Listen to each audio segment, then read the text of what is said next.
RCN. Le son de la différence.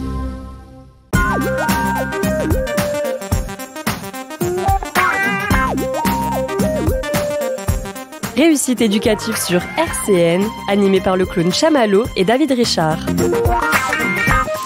Bonjour à toutes et à tous, chers auditeurs RCN, merci de suivre nos aventures. Et oui, en direct, et pourtant, c'est une réussite éducative ce soir, vous le savez, je l'avais annoncé. À mes côtés, il y a donc David Richard, ça va David ? Ça va bien. Je l'ai pris au dépourvu, c'était éloigné du micro et tout. J'étais en repos. Ça y est, c'était déjà éteint. En pause. J'étais en train de dire que c'était surprenant en direct avec toi, et ça y est, t'étais déjà parti quoi. Non, merci chers auditeurs d'être là encore tous les mercredis à 17h à la technique Jean-Luc. Quelques petites infos très rapides parce que, attention, David, ce soir, va avoir l'œil rivé sur la pendule, sur l'horloge. Attention, timing serré ce soir parce qu'on a beaucoup de thématiques à aborder. Et d'ailleurs, merci pour ça, David. Quelques infos très rapides. D'abord, la semaine dernière, vous le savez, vous retrouvez l'émission en podcast. Chaque semaine, comme ça, je fais lien avec l'émission précédente. On avait consacré l'émission à l'association Pour Eux. J'avais également à mes côtés Jean du Rotary Club, on y reviendra tout à l'heure. Mais l'association Pour Eux, grâce à toi en grande partie David, puisque je les ai recontactés, à la suite d'une émission réussite éducative qu'on retrouvait également en podcast, où tu avais reçu, où on avait reçu, une jeune fille qui s'appelle Yara. Merci parce que j'ai oublié son prénom. Merci beaucoup. Merci. Et qu'on remercie. Et qui nous disait, voilà, j'ai rejoint bénévolement l'association Pour Eux, etc., qui fait des maraudes là, etc. Et donc j'avais reçu dans la foulée l'association Pour Eux. Et en sortant de la radio, eh ben, je rencontre des amis, voilà, dont on avait d'ailleurs parlé comme ça à la radio et qui malheureusement font partie de ces personnes qui vivent dans la rue ou à la rue, je ne sais pas comment on dit, et qui m'apprenaient une bonne nouvelle, qui venait justement de trouver un toit. Ils ont eu les clés aujourd'hui et je les ai croisés tout à l'heure et je leur ai promis de les saluer. Donc je les salue et à travers eux, ben, je salue tous ceux qui vivent ce genre de galère et aussi à travers eux, ben, aussi toutes ces associations comme l'association Pour Eux et qui essayent modestement mais tellement bien d'apporter leur petite pierre comme ça, apporter le meilleur à tous ceux qui en ont besoin. Bravo à tous et à tous les bénévoles de toutes les associations d'ailleurs. Deuxième parenthèse, c'est un petit peu contre toi David. Je sais qu'il y a des millions d'auditeurs qui écoutent tous les mercredis parce que notre alternance n'est pas toujours respectée via associative réussite éducative, donc t'as de gens qui sont à l'écoute comme ça en attente, comme ça presque en asphyxie totale là, pour avoir du Salvatore Adamo, du Bernard Sauvat, du Frédéric May. Il y a notamment une auditrice particulière, à savoir ma mère. C'est devenu presque un, comment on dit en anglais là, un gimmick je crois. Un gimmick je crois. Ouais. Voilà. Et donc je lui dis tout de suite, non tu peux éteindre, c'est une émission avec David Richard, réussite éducative, il n'y aura pas d'Adamo, mais je suis sûr qu'il nous a quand même préparé des belles pauses musicales, donc bien sûr je plaisante, on n'éteint pas la radio, surtout pas. Tu m'en as pas parlé en antenne, ça sera des surprises même pour moi. Et les petites infos sérieuses, alors vous savez que je veux absolument rectifier un horaire, c'était très important. Comme on est en direct, lundi prochain, donc le 19 juin, c'est le spectacle de fin d'année de mes élèves de la MJC Beauregard, donc les élèves de l'association Les Petites Grandes Âmes, à la MJC Beauregard à 17h45, montée en scène, ouverture des rideaux, spectacle de fin d'année. Bien sûr, entrée libre, hein. Voilà, vous venez, hop là, les portes sont ouvertes, allez-y, c'est la fête. Spectacle d'une heure, 17h45 pour petits et grands. Ça sera suivi d'un pot et d'un petit discours au début sur l'association Les Petites Grandes Âmes, etc., etc. Venez nombreux. Voilà, c'est toujours mieux pour les artistes en herbe qui est de plein de monde dans la salle. C'est beaucoup plus sympa. Ensuite, dernière info. Demain, jeudi, à 19h, ne venez pas, vous n'êtes pas conviés, mais j'ai une réunion à la MAI avec le Rotary Club, les Kiwanis, les Onta, les Sœurs Optimistes. On les a tous reçus ici dans le studio de RCN. Et pourquoi ? Eh bien justement pour l'action dont on a beaucoup parlé la semaine passée, à savoir le Colmar-Nancy à monocycle qui va être effectué le 9 et 10 septembre, grâce d'ailleurs à la logistique, à l'organisation de tous ces clubs services, pour porter un éclairage sur les associations qui luttent contre les violences faites aux femmes. Le départ sera de Colmar, d'un foyer d'ailleurs consacré à cette thématique, et on arrivera à Nancy, à l'Ars Camille Matisse, boulevard d'Austrasie, entre autres. Il y aura une fausse arrivée, une vraie arrivée, etc., etc.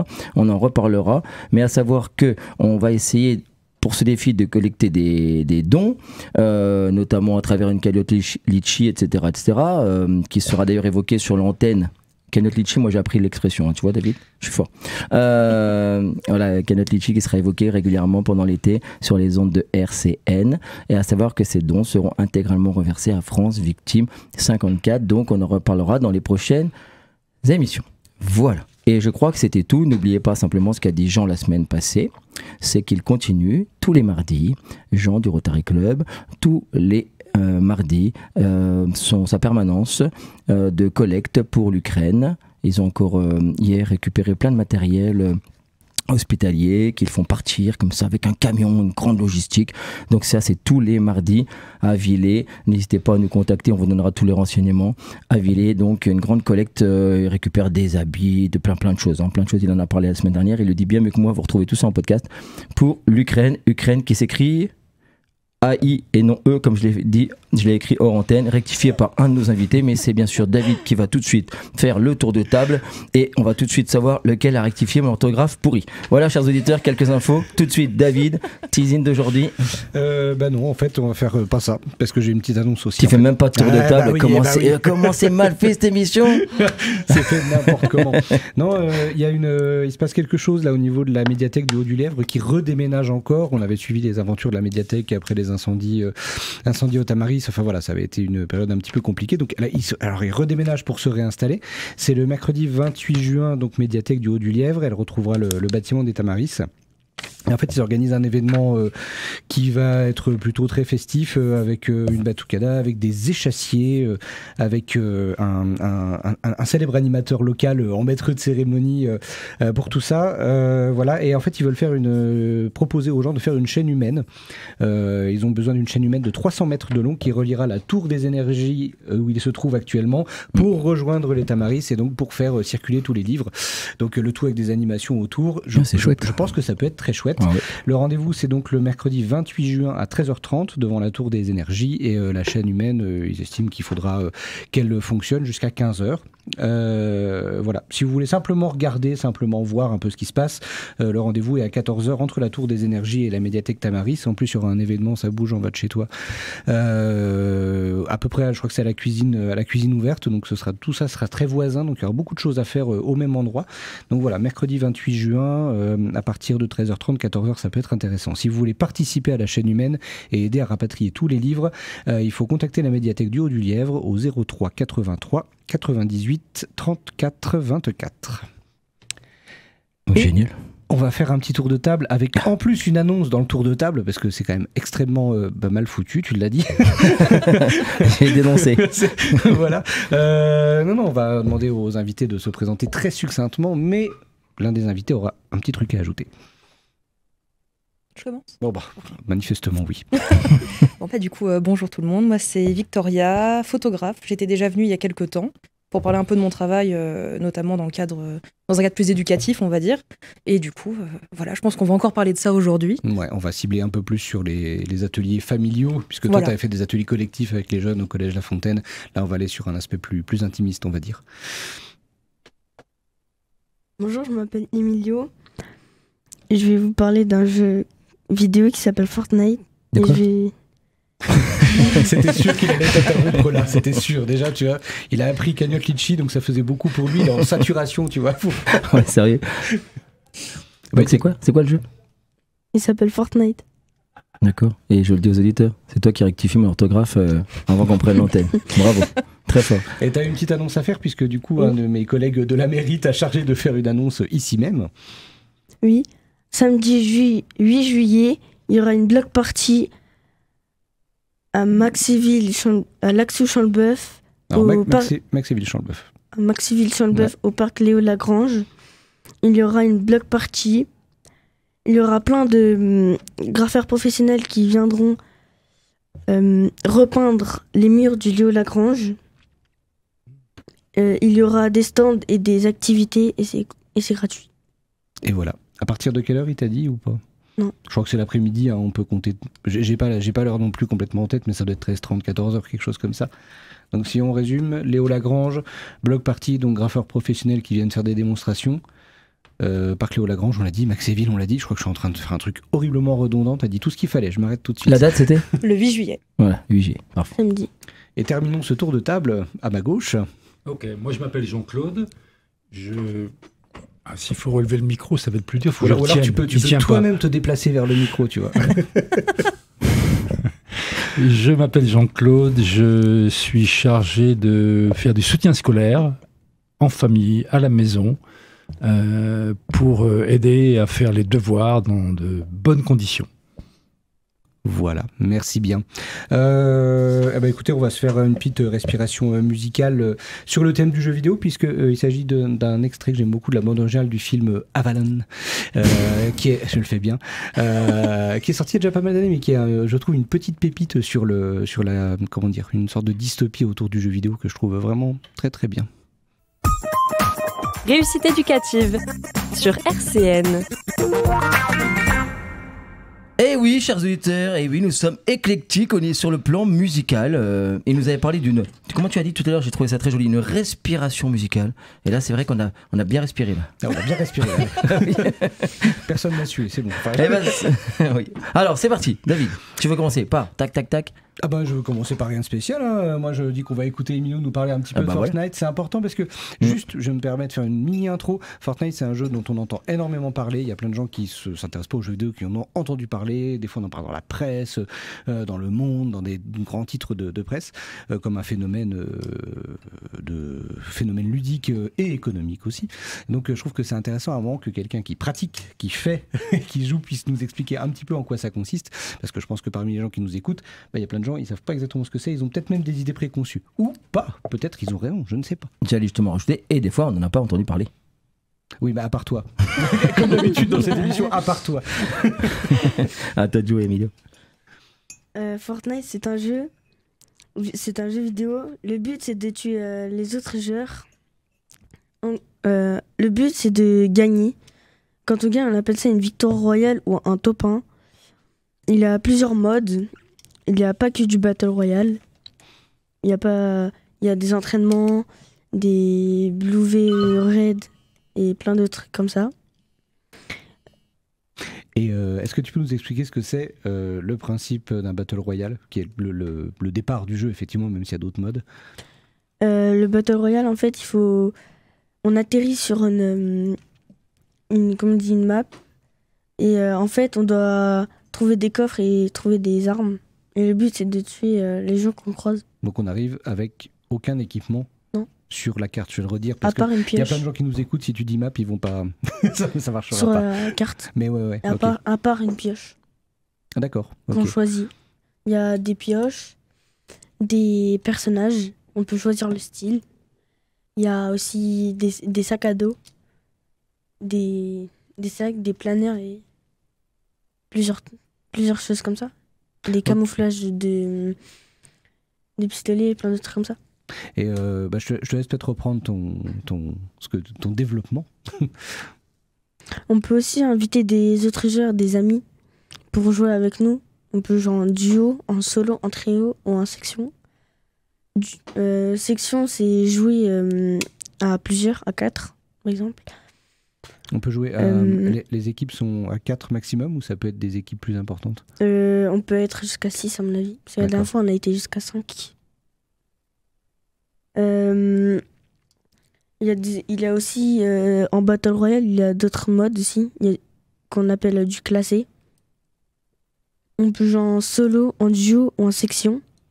C'est ce que tu disais tout à l'heure. En fait, ça veut dire que sur la carte, sur la session de jeu, toi, tu peux inviter des amis réels, donc, oui. qui sont sous la forme d'un avatar, comme on dit, donc du personnage dans le jeu, et donc vous regroupez en équipe et vous combattez en équipe et éventuellement vous gagnez en équipe. Oui. D'accord. Aussi, un mode classé. On peut faire une battle royale classée ou non. Et en classé, il y a plusieurs rangs. Pour participer à des tournois, il faut être rang platine, il y a rang bronze, argent, or, platine ou argent. Ce qui veut dire que il faut une certaine expérience dans le jeu pour pouvoir accéder à certains modes de jeu. Non, en fait, pour faire des tournois, il faut être en rang platine. D'accord, mais du coup, il faut avoir atteint ce rang pour pouvoir participer à un tournoi. Oui. D'accord, ok. Non, mais vas-y, c'est intéressant, ça explique vraiment aussi un petit peu comment ça fonctionne. Ok. L'argent du jeu s'appelle une Battle Royale. Des V-Bucks. Pour avoir des V-Bucks, il faut les acheter. Et l'argent utilisé va directement à Epic Games, ceux qui ont construit le jeu. Mhm. Et en fait, on peut acheter plein de choses dans la boutique d'objets. Par exemple, des danses, des sacs à dos, des nouveaux personnages et plein d'autres choses comme ça, des styles. Ouais. Et en fait, on peut aussi acheter des passes de combat. En gros, on achète 950 V-Bucks pour avoir le pass de combat. Et Qui va te permettre quoi? on peut gagner plusieurs choses. Un fonds de chargement, des musiques, des danses, des V-Bucks et des personnages. Et en fait, pour pouvoir avoir des étoiles, parce que pour débloquer les armes, etc., il faut des étoiles de combat. Mhm. Et pour avoir les étoiles de combat, il faut faire des parties et gagner du niveau. Donc c'est un jeu... Pardon, excuse-moi, vas-y. Et en fait, pour aussi débloquer des endroits dans la place de combat, il faut un niveau requis. Donc un jeu très compétitif, en fait. En C'est gros. c'est une grosse compétition. Et toi, comment est-ce que tu as découvert et quel plaisir tu prends à jouer à ce jeu? Qu'est-ce que ça t'apporte? Bah, c'est qu'on peut jouer un ami, avec des amis, à un jeu qu'on peut parler ensemble avec un micro. D'accord. D'où l'aspect social, l'aspect entre guillemets social, sociabilité du jeu t'intéresse de pouvoir jouer avec des amis. Les Oui. amis avec lesquels tu joues, c'est du coup des amis du collège, du quartier, de ta famille que tu connais, ou tu Oui. peux aussi être amené à jouer avec des gens finalement que tu connais pas, qui sont ailleurs et qui sont juste des collègues de partie, on va dire. Mais j'ai un peu des deux. D'accord. Chamallow, une petite Non, mais- remarque. Alors, Non, parce que quand tu dis. je sais pas ce que ça va valoir sur le sujet, mais vas-y, une petite remarque. Ah, la pression. Non, déjà, quand tu dis jouer avec les autres, on est d'accord, ils sont pas forcément dans la même pièce. Hein, c'est Non. à distance, on est d'accord. Oui. Ils sont pas forcément, parce que j'ai un beau-frère et je joue avec lui. D'accord. Mais on est dans la même salle. Voilà, vous pouvez être dans la même pièce ou pas, hein, c'est ça. Oui. D'accord. Après, moi, ma question, elle est celle-là, c'est que tu as commencé en disant il faut tuer des gens. D'accord. Non. Et on En est fait- vite passé là-dessus, parce que tu as beaucoup expliqué ce qu'on gagne et comment on gagne, tout ça. Mais concrètement, face à l'écran, qu'est-ce qui se passe vraiment devant toi? C'est-à-dire, c'est un jeu de guerre, un jeu de... Quel est vraiment le jeu On n'a pas trop défini ça. En fait, Quel est c'est le un récit, jeu- quoi. En fait, c'est un jeu de guerre avec une vie de 100 comment on dit, 100 PV. C'est la vie. Et après, on peut avoir un bouclier. On peut avoir jusqu'à 100. D'accord. Et en fait, il n'y a pas de 100. Enfin, c'est pas trop, comment dire, hardcore. c'est pas trop hardcore. D'accord. C'est ça ma question, parce que j'avais entendu parler de jeux qui étaient très... Comment tu dis? Hardcore. Hardcore. Comme Call Ouais. of, par exemple. Ouais, voilà. J'avais un grand zozo à la maison à une époque qui jouait beaucoup à le truc dont tu viens de parler là. Oui, moi que je aussi. connais pas plus, mais Moi aussi, avant, j'y jouais, mais maintenant, C'est je vrai joue plus à Fortnite. d'accord. Et c'est pas du tout sur le même plan. Non. Non, parce que ma question aurait été la suivante, parce que tu as quand même commencé en disant c'est un jeu, il faut tuer des gens. Et ça m'arrête toujours parce que je fais partie de ces personnes qui ne croient pas du tout, alors pardon pour le mot compliqué, mais je ne crois pas du tout à la fonction cathartique du jeu vidéo, ni même des films. Et voilà, comme dans les tragédies grecques, et j'y crois absolument pas. Donc je m'interroge toujours sur le plaisir d'être confronté à une forme de violence aussi grande que dans le jeu dont tu parlais tout à l'heure, qu'a connu mon fils. C'est comment c'est Call of. Voilà, Call of. Duty. Call of Et Duty. je cherche toujours à comprendre d'où peut émaner le plaisir d'après les bruits que j'entendais à travers la porte. Et toi, du coup, le plaisir du jeu ne vient pas seulement du fait qu'on tue des gens, non? Non, Non, c'est ça. C'est aussi le fait de jouer avec plusieurs et puis. avec nos amis du collège qu'on connaît. D'accord, Aussi d'accord, de parler au micro. d'accord. Merci. L'avantage, c'est que, si je peux me permettre, hein, c'est que je trouve que ce jeu est aussi beaucoup plus, comment dire, beaucoup plus pour un public plus jeune, dans le sens où, par exemple, Call of, c'est quand même des graphismes très réalistes, ça va tourner autour d'éléments historiques, des fois aussi très vrais et réalistes et violents. Là où ce type de Battle Royale, notamment, ça y est, j'ai oublié, Fortnite, mémoire très courte. Fortnite, même les graphismes, en fait, sont beaucoup plus colorés, beaucoup plus invitants, en fait. Donc l'ambiance déjà de base n'est Ouais, pas trop la une même. ambiance Très Et arcade en aussi, fait de ce que j'en ai mhm. vu. Call of, quand tu tires sur les gens aussi, il y a du sang aussi. Alors que dans Fortnite, non. Voilà. On devrait inventer un jeu où on lance des fleurs, on rattrape des fleurs et voilà. Ah ouais, ça existe. Hein. Ça existe? Ah oui, pour des jeux, de toute façon, tu peux trouver à peu près tout ce que tu veux. D'accord. Non, mais c'est bien, mais je voulais cette précision-là parce que tu as commencé comme ça, puis après, on a beaucoup développé les victoires, l'argent qu'on gagne, etc. Oui, etc. les D'accord. jetons. D'accord. Mais c'est tout ce que j'ai comme question parce que si je pose d'autres questions, ça va se voir que j'y connais rien. Ouais, puis ça va se voir que le timing va pas être bon aussi. Ouais. C'est surtout ça. En tout cas, merci Emilio, super. Est-ce que tu voudrais éventuellement rajouter ou conclure par rapport à ce jeu-là, ou on a fait un peu le tour de la question pour toi? Aussi, il faut aussi faire des mises à jour. Ah bah justement, ça revient à une question que je voulais te poser. Est-ce que c'est un jeu qui est initialement gratuit au départ? Il est gratuit à jouer et tu achètes des choses pour t'améliorer ou Oui, il est gratuit. On peut acheter des V-Bucks pour pouvoir acheter... D'accord, ouais. Donc tu as un des- système monétaire à l'intérieur du jeu qui permet effectivement de faire évoluer un petit peu ta manière de jouer. D'accord, ok. Tu joues sur quoi toi? Sur console? Je joue sur les deux. Donc PS4 et Switch. D'accord, donc sur console dans les deux cas. Et Fortnite, il existe sur PC, quelqu'un le sait ça? Oui. Ouais, il se joue sur PC aussi. Oui, mon beau-frère il y joue avant. Et Epic Games, le studio qui développe le jeu. Bien. Ben voilà.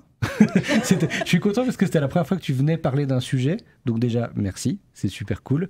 Et puis peut-être qu'on aura l'occasion de t'entendre sur des sujets similaires ou peut-être sur d'autres sujets à la rentrée, si ça te tente.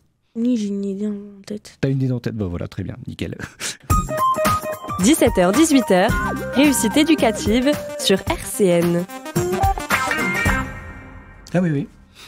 D'accord. on est sur un changement de sujet, en effet. Ah oui, waouh. Ah oui, mais c'est oui. Dans le direct, c'est juste un peu dommage de faire ça en premier. Ouais. Après avoir parlé donc de jeux vidéo, on va rester un petit peu dans la question de l'image. Je vais me tourner vers Victoria parce qu'on s'était vu il y a effectivement peu de temps sur les ateliers que tu avais fait avec les jeunes de manière collective au Collège La Fontaine. Sauf qu'on travaille aussi en parallèle sur des ateliers en famille. Là, tu en as déjà fait 2, si je dis pas de bêtises, 3, 4, ouais, oui, même plus, voilà. 12. Donc pour toi, c'est une expérience qui est un petit peu nouvelle. Après, je sais que toi, tu as une sensibilité vis-à-vis de ça. C'est pas pour rien d'ailleurs que je te demande de les faire. Voilà, j'aurais que tu puisses nous raconter un petit peu comment se déroule un atelier de ce type-là et qu'est-ce que ça apporte. Et voilà, tout simplement. Alors ça va dépendre du coup de l'atelier famille, comment il va se constituer. Par exemple, l'un des plus récents, c'était en tête-à-tête entre guillemets avec une ado.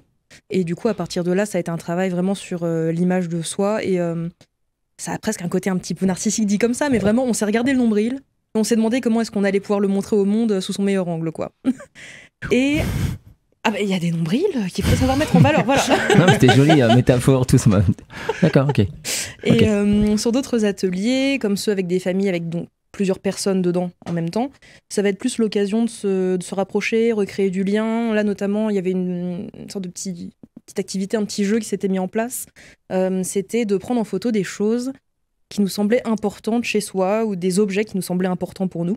Et en fait, à partir de là, ça a commencé un petit peu bon enfant, beaucoup de rigolade, on a pris en photo un peu tout et n'importe quoi. Et très vite, en fait, on s'est recentré sur les choses qui comptent pour les gens. Ça va être un doudou, ça va être un objet dans la maison qui a beaucoup de valeur sentimentale, de la décoration peut-être, qu'ils aiment voir. Et donc en fait, ça peut prendre pas mal de formes, ces ateliers-là. C'est, moi je fais référence à l'atelier dont tu parles où on n'imagine pas à quel point le fait de faire des photos, du coup ça apporte une joie de vivre. Complètement. Ah bah là, ça avait animé la maison. Hein. Dans des maisons qui ne sont pas très animées et où c'est assez conflictuel. Comment t'expliques ça, justement, que le fait de faire des photos, ça apporte cette espèce de souffle-là? En premier lieu, surtout quand c'est des photos qui ne sont pas directement axées vers les portraits ou les photos de soi, les gens prennent ça un peu moins au sérieux. Parce qu'en fait, dès qu'on commence à toucher à l'image directement son propre visage sur la photo, ça devient très compliqué. Parce qu'on a envie d'être beau, on a envie d'être présentable, on a envie de se sentir bien. Alors qu'en fait, prendre des photos chez soi, c'est beaucoup plus simple. Et du coup, ça devient vite très drôle et ça crée des moments où les idées fusent, en fait. Et à partir de là, ça va être de la complicité, ça va être ah oui, mais tu te souviens, tel objet, tu te souviens, on avait fait ça avec, du coup, c'était marrant. Et hop, petite photo qui est prise au passage.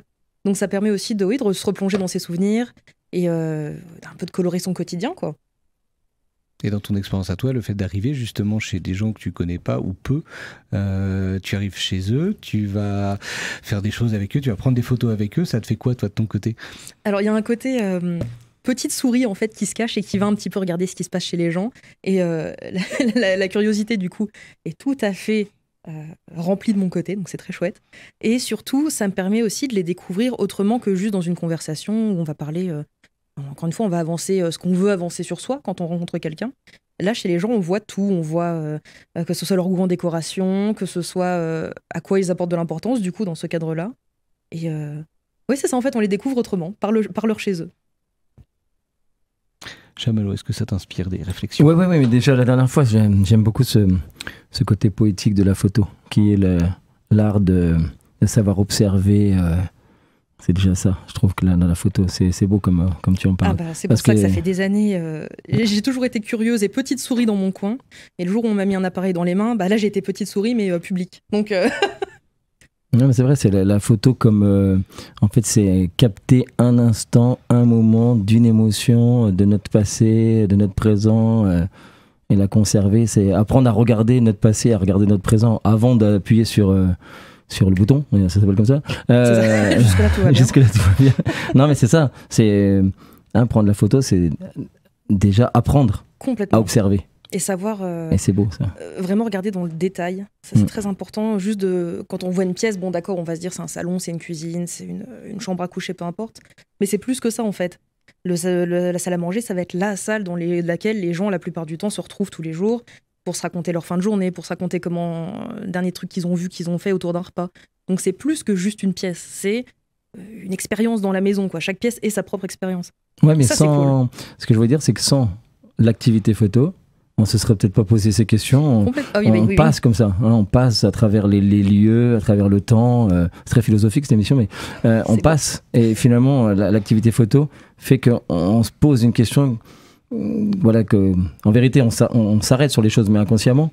Et finalement, là, on se rend compte des choses qui nous ont saisis. En fait, là, on le fait vraiment en pleine conscience.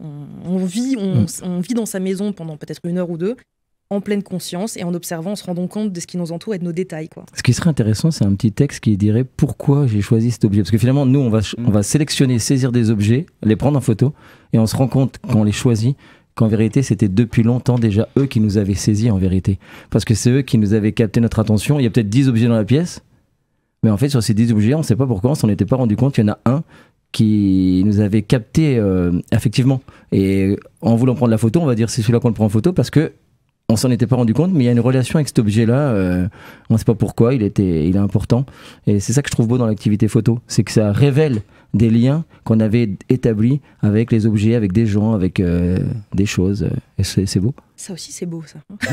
non, mais ça me fait méditer. Ouais. Et sur des ateliers qu'on avait fait précédemment, donc avec Christelle qui faisait le boulot que tu fais précédemment avant qu'elle parte sur Strasbourg, on se rendait compte que quand on le faisait en sortant dans le quartier aussi, finalement on avait des enfants, c'était plus les enfants que les ados, mais des enfants qui prenaient en photo un banc. Et alors pourquoi ce banc? Et en fait ce qui était intéressant, c'était pas la photo du banc en tant que tel, c'était toute l'histoire qu'il y avait autour. Sur ça, c'est le banc où ma grand-mère elle m'attendait quand j'étais à l'école primaire, et c'était vraiment un moment que j'aimais bien, etc. Bon, je suis au collège, c'est différent. Et c'est vraiment rigolo de simplement de faire l'image d'un objet, et ça raconte une histoire en fait qui est riche et puis qui est assez comment dire, qui est très riche, quoi. Exactement, mais c'est de façon. Alors moi, je l'observe beaucoup par la photo, mais même au quotidien, on a souvent des attaches sur des objets pour des. Par exemple, quelqu'un qui va dire oui, quand j'ai un examen, je porterai toujours cette paire de chaussettes là parce que c'est ma paire de chaussettes porte-bonheur. En fait, techniquement, c'est juste une paire de chaussettes, comme il y en a eu des milliers d'autres vendues ce jour-là, mais elle a un poids émotionnel qui fait qu'elle est plus qu'une paire de chaussettes. Elle est cet objet porte-bonheur, elle est cet objet fétiche, elle est cet objet qui apporte du réconfort, de la confiance en soi, peu importe. Et au final, en photo, on montre juste ces choses-là qui, au quotidien, vont être, je sais pas, ma cuillère préférée, ma paire de chaussettes fétiche, voilà. D'ailleurs, à la radio, non, je rigole. Mon micro préféré, voilà. Ouais, c'est chouette. Emilio, chez toi, c'est quoi les objets importants chez toi? Si tu devais photographier l'objet le plus important qu'il y a chez toi, ce serait quoi? La console. Ce serait ton lit? Mon lit. C'est une réponse classique. Je dirais, ça me convient très bien. Sur ces ateliers un petit peu intimistes, est-ce que toi, tu arrives à te projeter en fait sur ces ateliers-là, à imaginer ce qu'on peut faire de plus que juste faire une séance comme ça, voir chez les gens comment ça se passe? Comment on prolonge ça?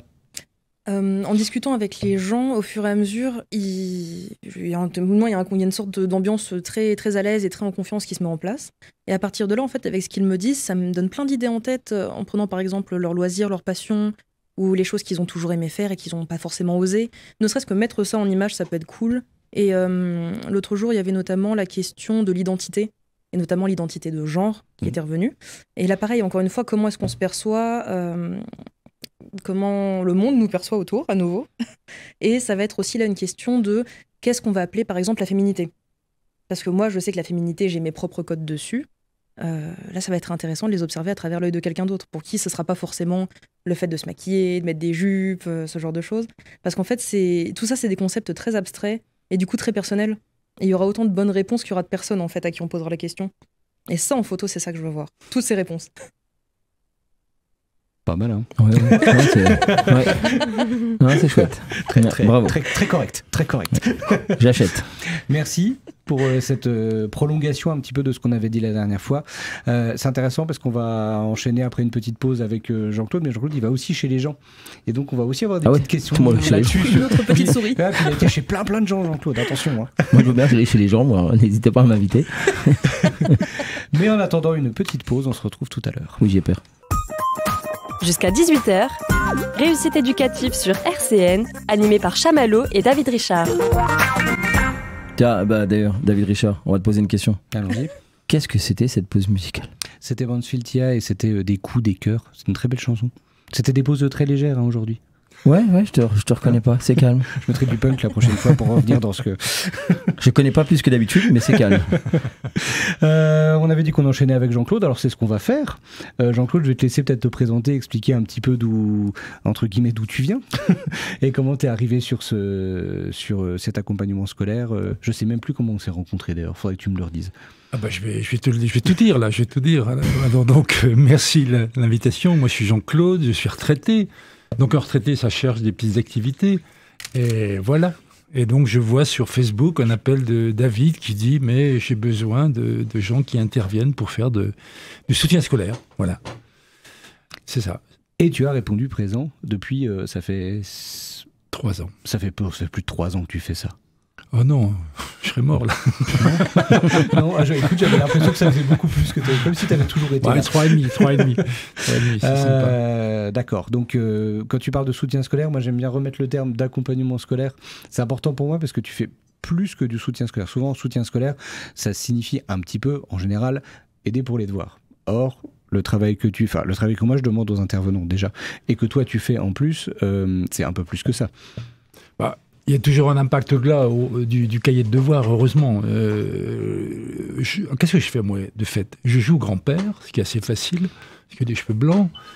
J'interviens à la maison, dans la famille, pour sortir le cahier et les cahiers du sac scolaire, si on le retrouve, parce que des fois, c'est un peu difficile. Et de se dire que, le travail qu'on a donné, que la maîtresse, le maître, la professeure, l'enseignant a donné, c'est faisable. Ça peut se faire sans cri, ça peut se faire bien, et puis ça peut s'élargir au-delà du simple travail que fait le garçon ou la fille de s'approprier quelque chose que à l'école s'était imposé à la maison. Alors c'est imposé entre directs, mais il est acteur, elle est actrice de ce petit travail à faire. La famille est plus ou moins loin, plus ou moins proche, et va jouer le jeu aussi avec, et va regarder que de toute façon ça se passe bien.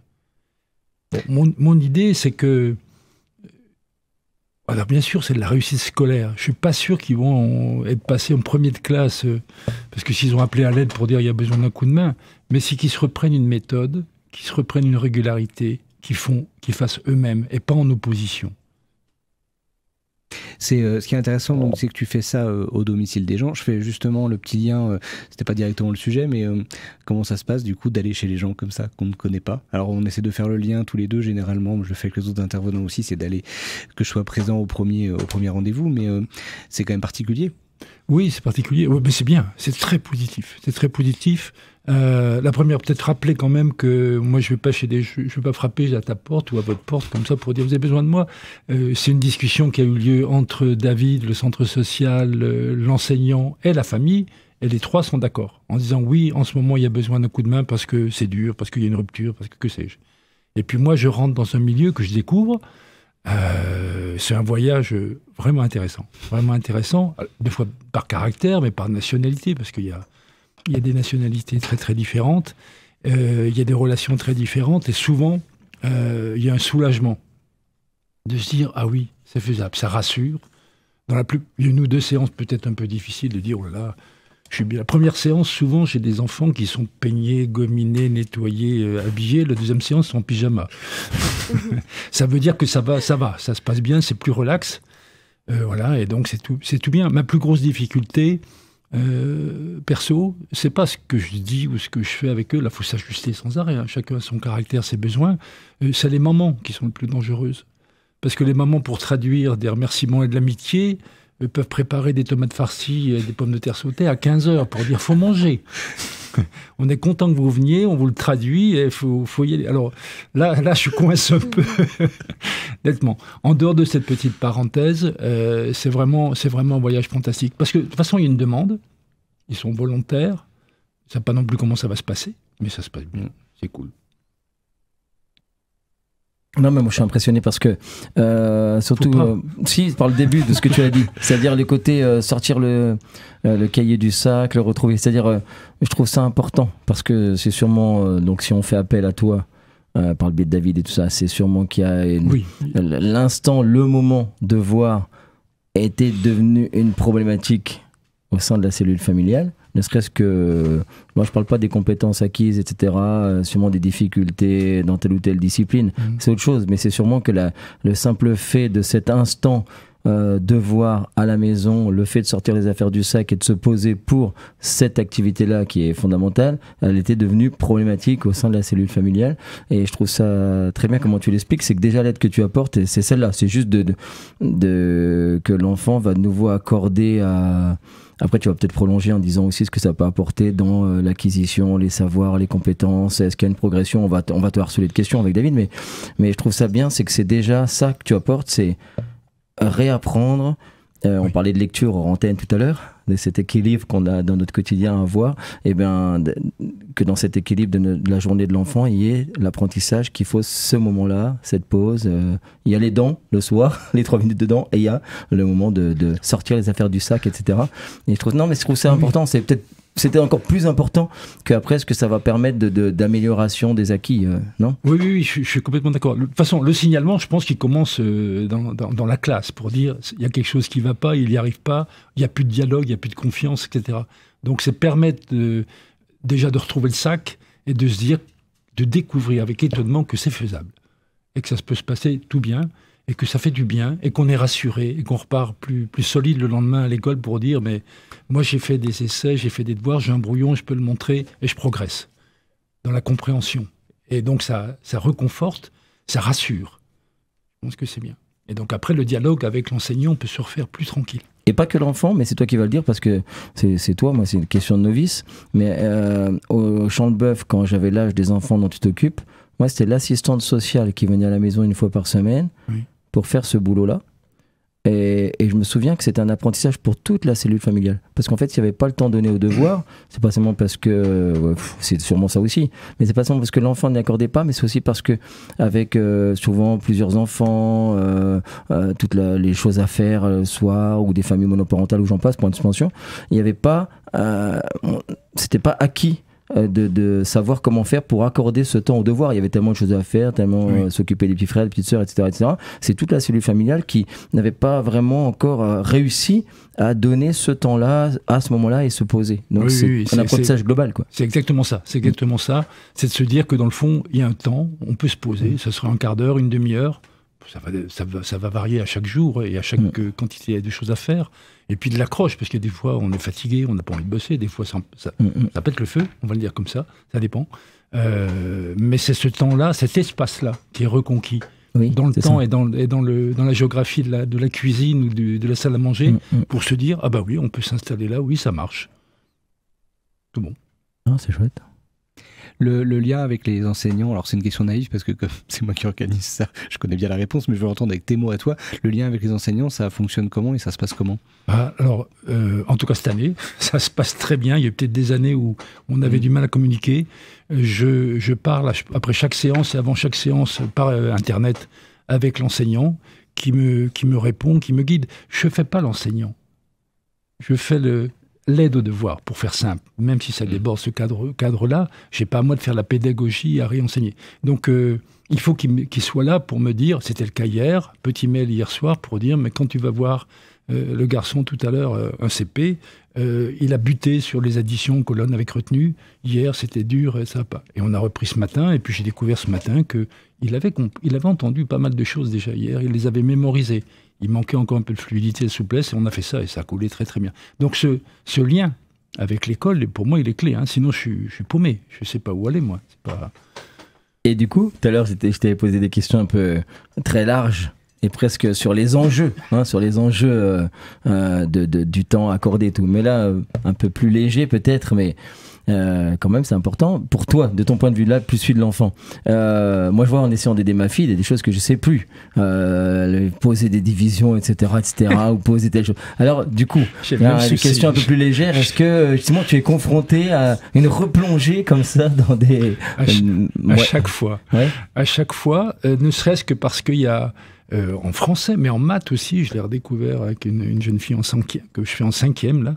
Le vocabulaire a changé. Déjà, ce que je me souviens de quand j'étais enfant, ça fait un peu loin. C'était le siècle dernier.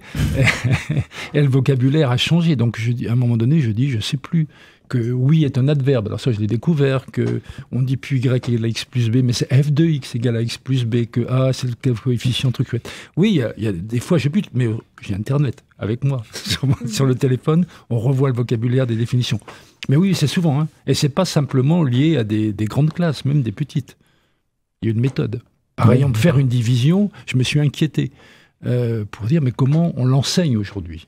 Parce qu'on ne fait plus attention, on sait faire une division parce qu'on l'a pratiqué depuis des années. La décomposer, la progresser pas à pas, c'est autre chose.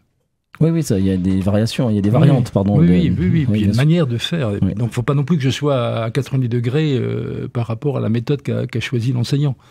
Et du coup, ça veut dire, dans ton job, avec David, etc., il y a donc une relation avec l'institution scolaire régulière, c'est ça? Avec l'enseignant référent de tel et tel enfant, oui, ça c'est clair. Chaque semaine. Chaque semaine, je fais un point, et on fait un point, et il y a un échange. J'appelle au secours, des fois, je mets en gras, en rouge, attention, je suis paumé. D'accord. Bon, bref. Mais c'était quand on avait lancé ça il y a quelques années, c'était vraiment ça que je voulais, et du coup tu l'illustres bien. C'est-à-dire qu'on ne soit pas simplement, comme on disait juste avant, dans l'aide aux devoirs. Et on n'est pas dans l'aide aux devoirs, on essaie vraiment de faire autre chose. Et pour moi c'était important ce lien aussi avec les enseignants, parce que les enseignants ils peuvent après revaloriser en classe ce qui a fonctionné dans l'accompagnement. Finalement, c'est une boucle, on appellerait ça un cercle vertueux, si on voulait en rajouter un petit peu. Mais c'est-à-dire qu'effectivement, on a l'enseignant qui va te guider sur certaines choses. Si ça fonctionne bien, l'enseignant peut reprendre derrière et revaloriser ce qui a été fait. Et en fait, on est dans quelque chose qui est, dans l'ensemble, et généralement, j'ai l'impression plutôt très positif. Je pense, oui. Mais bon, ça marche. Hein. Encore une fois, là, il y a un petit en CP qui m'a dit, la maîtresse en classe, elle m'a dit, Jean-Claude, il a dit que... Oh, donc il faut faire très attention. Ils se parlent. Mais non, mais c'est important parce qu'on peut voir ça sur le côté contrôle, surveillance, etc. Non, en réalité, c'est super intéressant parce que, en particulier pour des enfants qui vont être en difficulté, voire en grande difficulté, c'est très contenant de sentir que les adultes autour d'eux sont sur des objectifs communs, qui travaillent pour eux, qui se parlent, qui travaillent ensemble pour eux. Et je pense que c'est une très bonne chose. Oui. Et puis de voir que l'école peut être en dehors de l'école. Je reviens à un peu l'idée que j'avais développée au début, mais ça c'est fondamental. Parce qu'il y a des enfants qui aiment quand la maîtresse ou le maître vont lire un texte, qui aiment peut-être lire à l'école, mais qui finalement après 4h30, parce que la vie de famille est ainsi faite, parce qu'il y a des tas de problématiques, parce qu'eux aussi n'ont pas d'affinité pour ça aussi. Voilà, exactement. L'émission est filmée, donc on verra juste ce que ça fait. Mais pour plein de raisons, vont finalement créer une dichotomie assez vraiment stricte entre le scolaire et la maison. Et donc ce plaisir-là, que Victor Hugo appelait le bonheur que procure l'étude, eh bien finalement, ils n'ont pas forcément acquis hors de l'institution scolaire. Et tout d'un coup, par ton aide, ça pourrait être simplement quelqu'un qui vient, qui lit des contes, qui lit des histoires, etc. Mais finalement, arriver à briser la frontière stricte entre l'école et la maison et voir que ce bonheur-là, bah, finalement, il peut exister à la maison aussi. Ouvrir un livre, faire ses devoirs, le plaisir d'avoir terminé un exercice. Oui. Et voilà, ça rend plus fluide. Oui. Moi, voilà, cette séparation. Ce que moi j'appelle s'approprier. Ouais. S'approprier, même le mot peut-être trop fort, mais c'est ça. Je fais mes devoirs et puis ça marche, etc. Après, on triche, de temps en temps. J'en ai des plus petits qui souffrent sur des simples additions. Donc je joue aux petits chevaux avec eux. Je ne fais pas des maths. Je joue aux petits chevaux, mais avec 2 dés. Il faut bien additionner les points. Et doucement, on refait des additions pendant une demi-heure, sans souffrir, parce qu'il veut gagner. Alors évidemment, il compte. Ça marche.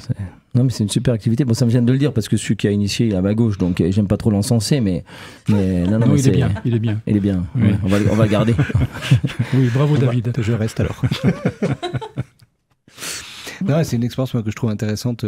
En plus, moi, je conçois ça comme quelque chose qu'on peut moduler et adapter. Alors, on l'a pas forcément déjà beaucoup fait, mais il y a toujours le questionnement de le lieu de travail, le lieu en famille de travail est un petit peu compliqué. Est-ce qu'on peut imaginer de faire ça à l'extérieur, en partie, complètement? Et moi, c'est des questions qu'on se pose toujours. Alors, effectivement, on ne l'a pas fait, mais on a la possibilité d'adapter vraiment au fur et à mesure selon les besoins.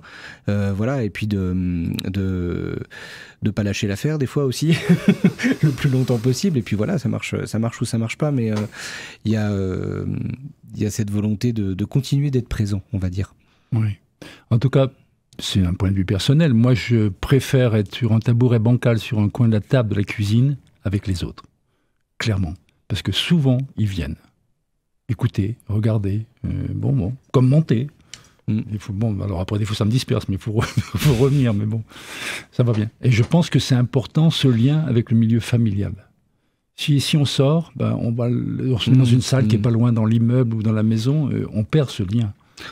Après, je faisais vraiment référence à des impossibilités à un certain moment. Oui, c'est aussi pour ça d'ailleurs qu'on ne l'a finalement jamais fait, parce qu'on a toujours trouvé moyen, ou alors le problème était ailleurs. mais moi je me garde toujours cette réserve là, mais ça c'est un commentaire que je fais par rapport au fonctionnement de la réussite éducative.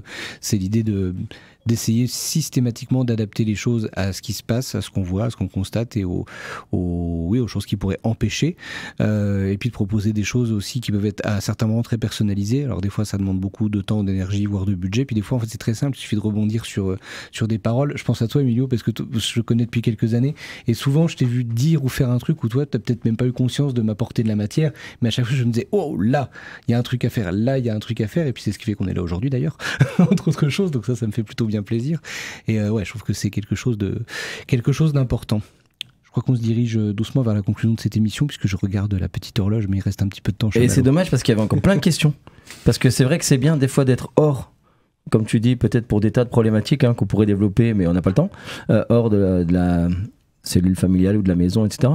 Mais franchement, par expérience, je me dis que c'est vraiment bien d'aller au sein, parce que c'est un apprentissage global. Je l'ai dit tout à l'heure, mais je trouve que c'est très très important, parce que ce qui serait l'idéal, c'est sûrement, je dis ça parce que c'est effectivement comme ça que ça s'est passé dans mon cas, mais c'est que le jour où tu es pas là, finalement la maman ou le papa va peut-être dire tiens, t'oublies pas, c'est-à-dire par mimétisme créer cet instant-là qu'avant ils ne créaient pas forcément, déjà premièrement, donc ça c'est bien, c'est que tu es là au moment où tu n'es pas là, finalement ça se poursuit, c'est gagné. Et ça c'est gagné, là du coup c'est parti, parce que l'instant il est créé. Et puis moi je me souviens aussi que c'était pas possible, et que du coup je ne souhaitais pas le faire, les devoirs, parce que je me rendais compte que ça rendait compliqué, et à ce moment-là je pouvais pas forcément aider ou m'occuper des petits frères ou des petites sœurs. Ça rendait le moment où j'allais consacrer à mon travail personnel, aller peut-être alourdir un petit peu les tâches pour ma maman, etc., et que du coup on n'avait pas appris mutuellement, vraiment mutuellement, que cet instant était fondamental et qu'il fallait qu'on apprenne à le créer. Et donc je trouve ça très bien que ce soit au sein de la cellule familiale, même si c'est sur un tabouret bancal comme tu dis. J'adore cette image parce que non mais elle est super, parce qu'elle est même très métaphorique, c'est-à-dire vaut mieux être au sein des autres sur un tabouret bancal, c'est presque un titre de livre ça, au sein des autres, sur un tabouret bancal mais au sein des autres. C'est très beau, c'est une belle philosophie. Non mais c'est bravo. Il faudrait presque que ce soit pour tous les enfants, au moins le premier trimestre. Voilà David, David, il faut que tu demandes des budgets. Voilà. Il faut qu'il y ait un budget clonage, il nous faut des Jean-Claude. Super. Bien. Je pense que moi personnellement je vais remercier chaleureusement tous les gens qui sont autour de cette table. Merci d'être venu, merci Emilio pour ta première prise de parole comme ça, c'est bravo, super courageux et si tu as déjà une idée derrière la tête, parfait, on exploitera tout ça à la rentrée. Et bravo pour l'orthographe.